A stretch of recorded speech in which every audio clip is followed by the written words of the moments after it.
MMTC पैम India के private limited में trading के हेड विपिन रैना को पता था कि दिवाली जैसे त्योहारी सीजन में चांदी की मांग में बड़ा उछाल आने वाला है। उन्होंने डिमांड को पूरा करने के लिए कई महीनों से तैयारी कर रखी थी, लेकिन चांदी खरीदने का उन्माद शुरू हुआ तो रैना खुद हैरान रह गए।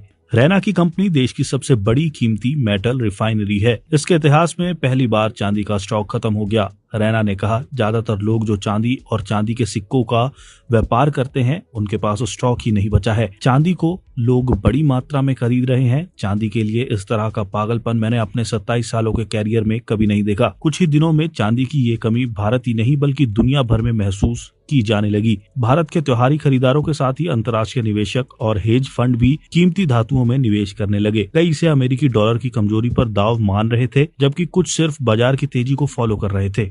पिछले हफ्ते के अंत तक ये उन्माद लंदन के चांदी बाजार तक फैल गया, जहां वैश्विक कीमतें तय होती हैं, जहां तक कि बड़े बैंक भी बार बार कॉल्स आने के कारण कीमत तय करने से पीछे हट गए। चांदी की डिमांड में जोरदार तेजी के कई कारण थे। सोलर पावर बूम, अमेरिका भेजने की जल्दी, कीमती धातुओं में निवेश की लहर और भारत से अचानक मांग शामिल थी। अगले सप्ताह में कीमतें और बढ़ गई। शुक्रवार को ये $54 प्रति औंस से ऊपर पहुंच गई, फिर अचानक 6.7% तक गिर गई। ट्रेडर्स के लिए ये गिरावट चांदी बाजार में तनाव का नया संकेत थी। ये 45 साल पहले हंट ब्रदर्स द्वारा बाजार को नियंत्रित करने की कोशिश के बाद से सबसे बड़ी संकट की स्थिति थी। ट्रेडर्स और एनालिस्ट 2025 के चांदी संकट का कारण भारत को बताते हैं। दिवाली के दौरान करोड़ों लोग देवी लक्ष्मी की पूजा के लिए अरबों रुपए के आभूषण खरीदते हैं। एशिया की रिफाइनरी आमतौर पर सोने की मांग पूरी करती है, लेकिन इस साल कई लोगों ने चांदी खरीदी। ये बदलाव अचानक नहीं था। महीनों से सोशल मीडिया पर प्रचार हो रहा था कि सोने के बाद चांदी अगली तेजी में होगी। अप्रैल में निवेश बैंकर और कंटेंट क्रिएटर सार्थक आहूजा ने अपने 30 लाख फॉलोअर्स को बताया था कि चांदी का सोने के मुकाबले 100:1 अनुपात से इस साल खरीदने के लिए सही विकल्प बनता है। उनका वीडियो अक्षय तृतीया के दिन वायरल हुआ था।